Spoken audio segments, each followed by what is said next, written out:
finally read Skyshade. Skyshade is the third book in the Lightlark series because I got to the end of this one and I was like, there's no way this is a trilogy. I have videos about the first and second books, but the general vibe is similar to the quartz system in A Court of Thorns and Roses and a curse being over the land that must be paid with one of the ruler's blood. Our main character, Isla, is one of these rulers. And I really can't tell you much more than that because anything I talk about in this book will be a spoiler for book one. If you have not read all the way through Skyshade, now is your time to exit. Go read it, come back, and let's discuss. Okay, so for this book, you know, I think by the end of it, like my notes were just me being mad at myself. I could not figure out like the magic system. We're into book 3 and I feel like I fully don't understand the magic system, and I don't think it's the book's fault. I think it's my fault. I don't know what it is about the magic system in this world that like confuses me so much, because for me to be confused in a magic system is not new. Every time I read a Sarah J. Maas book, there's at some point in every single series where I'm like, what is going on? That's why I sometimes hesitate to go into these like really intense fantasy series, because I'm like, I don't know what it is. I need simple, basic magic systems. But I did really enjoy the characters. For me, it's the characters that make this series. I do really like the world building, but sometimes it gets a little disconnected in my brain. I don't want to say it's not plot driven because there is a lot of plot in it, but for me I think the characters are really the star of the show, which is what I normally look for in a book. So by the end of the book I was just kind of like frustrated with myself for not fully understanding what happened. You know what I mean? To recap, at the end of Nightbane we had this fight with Oro. So Oro is the Sun King, and then Grimm is like the Night King, basically. Is it just the Sun Court? I can't remember the name of the courts very well. But we find out that Isla was married to Grimm and she didn't remember. And so that's like where we're picking up here, is her being queen of this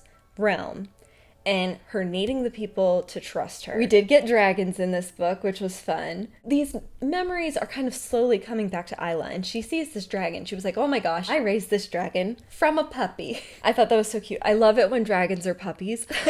I feel like that's such a specific thing to love in a book, but I always love it when the dragons are like cutesy, sort of, or like they act like puppies. This dragon in particular kept like flopping over to have his belly rubbed, which I thought was like the funniest. Now we have this prophecy, which is like the main problem, is that she has to kill either Grimm or Oro. The obvious choice here is Oro, because her life is bound to Grimm. So if Grimm dies, she's gonna die too, and both of their realms would collapse with them. Isla wants to go talk to an oracle to like basically figure out how much time she has left, sort of, and also like if it's possible to change this prophecy. Come to find out that Cleo, kind of like a mild nemesis, I guess you could say. She had all of the oracles killed after finding out the future because she didn't want anyone else to, like, she wanted to only know the future so that she basically couldn't be killed if you want to know this information. I'm not saying it's not smart, I'm just saying it's annoying. There is another oracle though. The details are not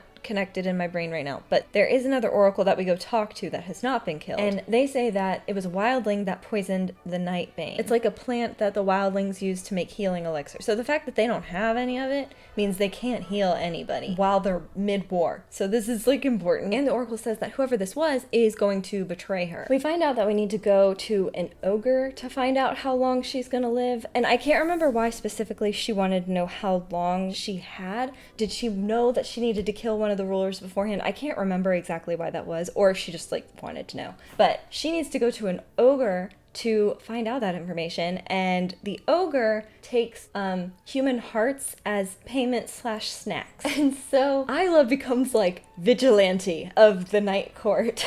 Because she obviously doesn't want to kill good people, and so she finds all these like bad people that live in the area and she takes their hearts and starts to be known as the Heart Ripper. And while she's out on one of these missions, she runs into a girl named, what was it? Sorcha? My notes say Socha, but I'm like 99% sure it's Sorsha, because I remember thinking so specifically that this Sorsha reminded me so much of the Sorsha from the Throne of Glass series. She finds Isla like out on one of these heart-ripping missions, and she's like, oh my gosh, it's you.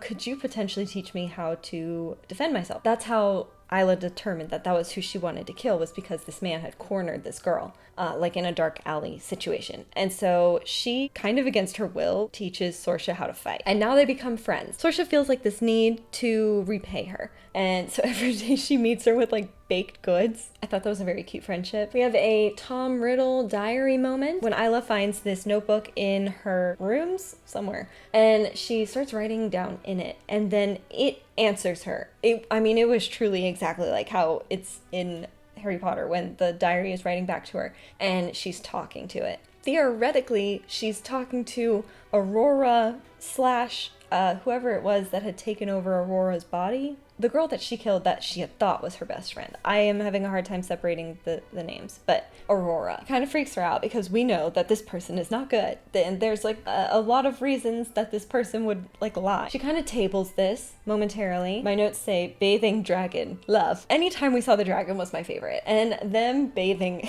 the dragon and then being like, how are we gonna rinse this thing off? And then it goes and like plunges them into the water. I thought that was so cute. A storm is brewing in the Nightshade court. And so Oro shows up for some reason. I feel like he was like waiting for Isla to come back to him, and that had not happened. In fact, Isla had chosen to marry Grimm again for the good of the people. So she says, like, she's obviously in love with him. She's in love with both of them. We don't want Oro around at this moment because we think that the storm is going to reveal this portal. Ideally, if we close the portal, we can get rid of the curse. See, this is what I mean. There were a lot of moving parts in the magic section of the story that I was not fully connecting. And this happens to me fairly often with audiobooks. Like, I'll be listening and I wonder if I zone out every once in a while and like miss these key little explainer moments, because I can't remember why we needed to close this portal if it wasn't to stop the curse. And I feel like that wasn't the whole explanation, but that's how it's labeled in my brain. Her dragon almost dies during this storm, and then when they're headed back to the castle, Isla is worried that Grimm is going to find Oro. And she made Oro go home, but then she shows up to check on him in the Sun Court and then gets shot by one of Oro's people because they know that Isla is potentially going to kill Oro. Like, they know she's got to kill one of them, and she's married to Grimm. So, you know. And then, at this point, she decides that she's going to try to make Oro fall out of love with her. And to do that, she tells him that she has been killing people and that she's been enjoying it. And this is true. She goes out and she kills these, criminals or bad people and stuff like that. There's part of her that finds that very satisfying. And Oro is like disgusted by this. To me, it was very much giving Kale when Selena, the assassin, tells him like, hey, I've been killing people. And he's like, I don't want to know about it. Like, no, you aren't. And that part, I was like, okay, if we think that's going to make Oro fall out of love with you, then sure. We go back to Grimm. And I feel like this is where we're trying to draw like the line between the two men, is that Isla kind of confesses to Grimm that she's been doing this, and Grimm's like, first of all, totally okay with it. Second of all, he's like, I knew it was, my wife who was the heart ripper and stuff like that. So we're doing this marriage ceremony to sort of be symbolic to the people because they don't trust Isla. She goes to visit Poppy and Tara, and they are the only two that were not invited to the wedding, and during her wedding, these graves get destroyed. And so she assumes that it was them who destroyed the graves and that it was them who killed her parents. And so she has Grimm lock them up. And I feel like that was just like kind of a big jump to conclusion for her, because yes, of course, all of the wildlings were invited to the wedding, and maybe they all showed up at one point, but did you really keep track of every single person who could go and destroy these graves? She was clearly emotional during this time because she does think that they killed her parents, but it just seemed like she really wasn't taking a time to think about it. And I think Grimm knew that. He kind of second-guessed her on that. He's like, are you sure you really want to lock up your guardians like this? And she says yes, and he does it. He does it for her. Like, he does listen to her, even though they deny it fully. I did put in my notes, girl, please get a grip. She was kind of giving really unhinged energy at this point in the story. Now, we're still trying to find a way to break this prophecy that Isla is going to kill one of the people that she loves and basically either end the curse or kind of destroy the world, was the vibes I was getting from it. And so the ogre says that if she, I don't know if it was to harness her power, something that she needed skyres for. In my brain, skyres are runes. And then the ogre says, like, yes, you need these skyres, but no one knows how to do it. And this is when we finally go back to Tom Riddle, and we're like, hey, Aurora, do you know how to use skyres? And Aurora says yes. And then we ask, why are you going to be willing to do this? And she says redemption. Reading that was like, I doubt it. Like, you just want to get out of your diary that you are somehow trapped in. The scene that was, to me, the most intense of the book was when we meet Sorsha at this river with all these other people. It's weird because Isla has been going and like visiting with these people. She's been going to the bar with Sorsha and like finally getting accepted into this society, but at the same time being the one who is prophesied to sort of make or break their world. They know that she's essentially the chosen one. Like, that's how they're viewing her. And it's this big group of people that have been following the prophecies and believing in Isla and stuff like that. And I think the idea is that they know that their deaths would give her more power, because Isla really does kind of pull that life force when she kills people. That's why it feels good, I think. But Sorsha, she's with all these people and they're like, we're, sacrifices for you. And it's creepy as heck because she's like, I do not want to kill you people. And this one guy, he hands her like a dagger or something and then runs himself through it. I was as disgusted as Isla was during this moment because technically it was her hand that killed him. So she starts feeling strength from taking somebody's life. And she was like, oh my gosh, I am a monster. And then all these other people, they start running at her and she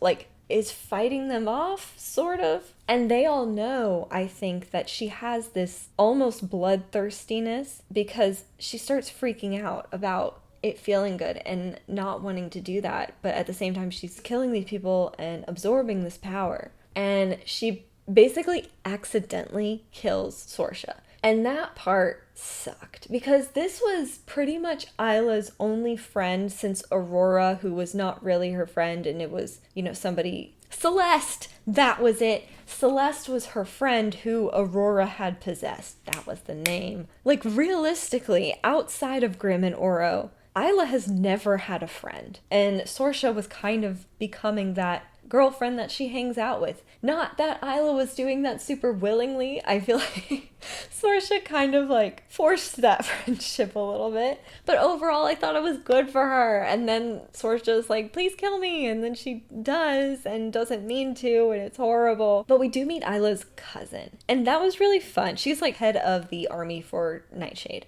Grimm knew this for a while and he hadn't told her. And she was kind of upset about that. But overall, it was like just more fun for her to meet a family member because she has never had one. Her parents died immediately after her birth. And other than that, there was no family that she knew of. So it was really fun for her to meet this cousin and to kind of bond. And obviously the cousin being part of the army, like she's really like strong and tough and stuff like that. But then she talks about reading romance novels and she's like, yeah, I don't know if Grimm knows this, but half of the library is like stories about him, like fan fiction about their leader. We've been working with Aurora with these Skyer things, and we run out of them, and we need to go find more. I think that's why we ended up going to this other castle that Grimm has that has a library. But she and Grimm go to this other castle, and they kind of reconnect romantically. I think Isla has been fighting the attraction she feels to Grimm so much because she doesn't fully remember their past and also feels this sense of loyalty and connection to Oro. So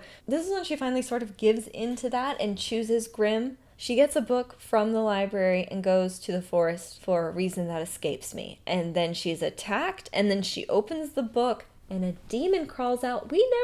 I don't think we ever come back to this, by the way. That the books could be holding creatures. She ends up being fine. And then we find out that someone who looks a lot like Isla is going around killing people at night. Not the people that she wants to kill to give their hearts to the ogre, like other people. They say that the snakes keep coming to her And Isla is like, snakes are around me a lot, so, Grim, please make sure I'm not sleepwalking. It turns out that Isla has another family member named Lark. This is an ancestor that has managed to live for hundreds and hundreds of years, who is planning to kill everyone and create a new world. And it was also kind of giving Greek mythology here, because we have, what is his name? Kronos. Kronos is the name, right? It was the main, the parent of Zeus and Athena and all that, who was trying to eat his own children, and then they ripped him apart. It was the same situation, essentially. This is where I got kind of more confused. If you understand what was going on, I would truly appreciate an explanation. I feel like I do this a lot with, like, the magic systems, where I'm like, could somebody please explain at least this part? And this is where I got really lost, because somehow Grim and Oro knew that Lark had been buried, but she wasn't dead. And a similar situation with one of Grimm's ancestors, which is wild, because you get your power when the, like, family member above you who has the power dies, and it's inherited. And so if Lark, who is even more powerful than Isla, isn't dead, that means if she were to die, then Isla would get even more power. Grim and Oro kept all of this from her, by the way. The only reason Oro knew was because Grim found out, and he wanted to tell Oro, hey, don't kill me, don't kill Isla, because if you do, it won't matter, because they have two ancestors alive. So it wasn't like they would be fully killing the leader of that realm to fulfill, the curse requirement. We decide that our best course of action, because it's going to be really, really hard to kill Lark, we decide that we are going to send her through the portal that we can't open, by the way. We have to go through the desert to get to it. For some reason, I can't remember. We need somebody. I feel like I'm crazy saying this out loud. Like, I don't know what I did wrong reading this. It's not tracking.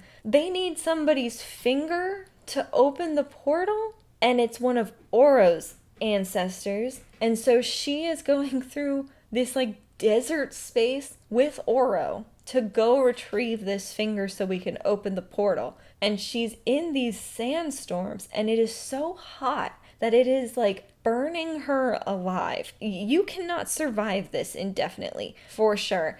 Like, Oro says that he was put out there for a couple weeks, I think, as part of testing him to see if he could be the ruler. And he was like, yeah, not everybody survives this. And Isla, like, yes, she has a little bit of the sun power, but she doesn't have the type of power that Oro has to withstand this type of heat. However, this heat does cause them both to be, like, stripping down on a regular basis and kind of having these moments of, like, extreme attraction. I was like, girl, don't do it. Don't do it. We find this ancestor who appears to be fully preserved, and we're like, oh my gosh, does Oro have an ancestor walking around here too? But we go and take the finger, and I thought it was going to be like Indiana Jones style. This guy's going to wake up. And that was not the case. This Sunling leader just sort of, like, crumbles.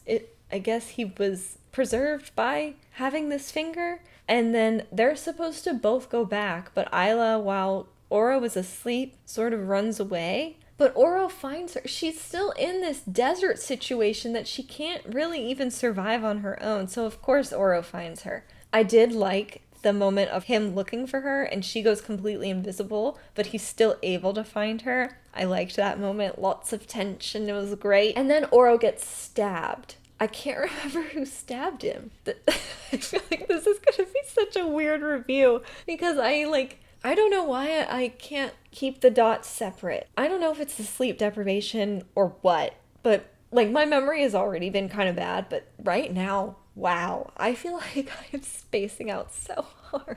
And I don't have a hard copy of the book to go back and look. That is the only thing that I don't like about reading audiobooks is if I need to go back and fact check something, I really can't unless I, like, note down the timestamp, which I never do, of when the confusion occurred and go back and re-listen to it. It's just, maybe I could, but I won't, you know?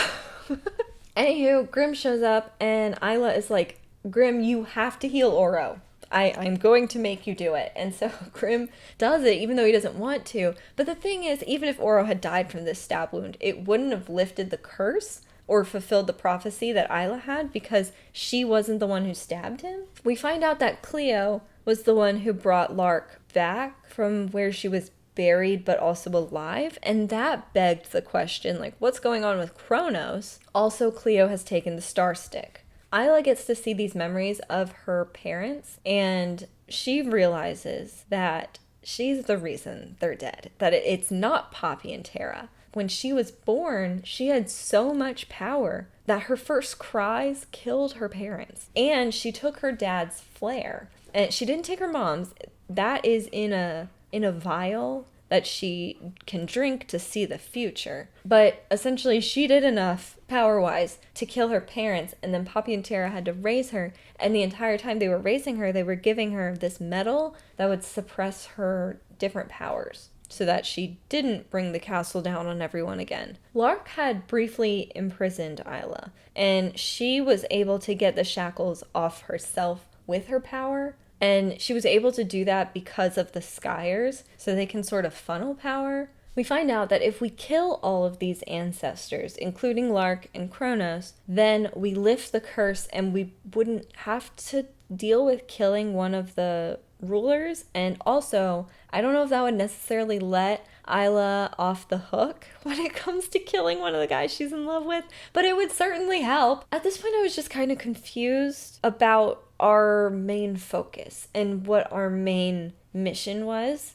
That's probably why I'm feeling so disjointed. I haven't connected the dots between our different tasks, and I think that's the problem. I think I'm probably just gonna have to reread this, because this is not a trilogy, and I'm gonna need to go into the next book understanding what is going on here, because we're getting to the end of the book. We confront Lark. First of all, it is Isla and our baby puppy dragon versus Lark and this massive six-headed Drex dragon. And she also has Kronos' sword. There is a brief battle, and then Lark and Isla go through the portal together. So Grim and Oro were waiting for her somewhere, but then she ended up facing down Lark and opening the portal, and both of them go through. And then end of book 3. And I was like, there's not a chance. Immediately Googled, like, book 4. There is a book 4 coming, thankfully, because I was like, we are not doing this. I could not deal with an ending where she just went through a portal and saved the worlds, but then there was just no Isla. So I'm glad we're getting a book 4, but I think I'm gonna have to reread, because I enjoy these characters and I enjoy the world building. I feel like there's a lot of really good imagery in these books, but for me, the magic system has been difficult for me to follow, and I feel like that's why I'm having a hard time connecting the dots between these plot points and what we're actually trying to accomplish. So if you have any insight on this, I would really appreciate it, because I don't know, I feel a little, not that you're supposed to feel settled in a book that ends with a cliffhanger like that, but I almost don't feel ready for going into book 4 yet, because I don't have the foundation to get there. I think that's it for me. Like, I feel like I don't have any concluding thoughts, because we got to the end and I was just so shook by the fact that they both went through the portal and, like, what is going on there? And now I think, you know what would be fun? Is Grim and Oro having to work together to bring her back. Obviously, I don't know if we need Oro to die necessarily. Obviously, I feel like Grim and Isla are endgame, and it's very clear. But Oro is so in love with her to the point that when he was dying, he basically said, even if you were the one to kill, like, even if I died by your hand, I would still love you. That's a pretty strong statement, and I think that's going to be hard for him to shake unless he meets, like, some fated mate level of new character. So I don't know exactly what we're going to be doing there. Like, at the end of the series, it could exist where Grim and Isla are together and then Oro just remains in this love-struck position, but I don't feel like he deserves that, because he's a good person. I would argue that he's a better person than Isla and Grim. Yeah, I don't really know where I'm landing on that. And I can't remember if we ended up freeing Aurora out of her Tom Riddle diary or not. I overall had fun. Like, I do enjoy this universe. Like, I have really good imagery of all these different places, like the sandstorm and stuff. It all, like, was so visual, which is why I do feel like these books could make good movies. I don't think it's out of the question for these books because they are so popular and they did hit it so strong with TikTok. I think I have a video about the way they marketed it, and I think they marketed it wrong, and that could, bite these books in the butt a little bit as far as a potential movie. But if they do it, it would be a really good movie. Like, it would look cool. But yeah, that's all I have to say, I think.